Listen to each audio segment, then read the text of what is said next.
Predstavujeme vám váh z produktového radu Slovenské Novošľachtence. Je to ročník 2022, víno suché, hrozno pochádza zo Strekova. Strekov je to jedna z najlepších lokalít na výrobu vysokokvalitných bonitných červených vín.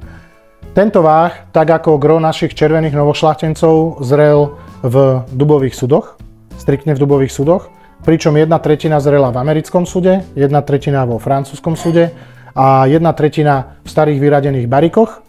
A to práve preto, že ako som už spomínal, snažíme sa dosiahnuť, aby sme neprekryli odrodovosť tou sudovinou, tým barikom. V tomto váhu je neskutočne krásne tú odrodu cítiť.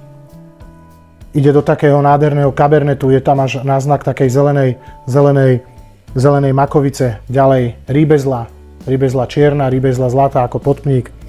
Je tam cítiť pelendrek, je tam cítiť anís, lékožici. Archivačný potenciál minimálne 10 rokov.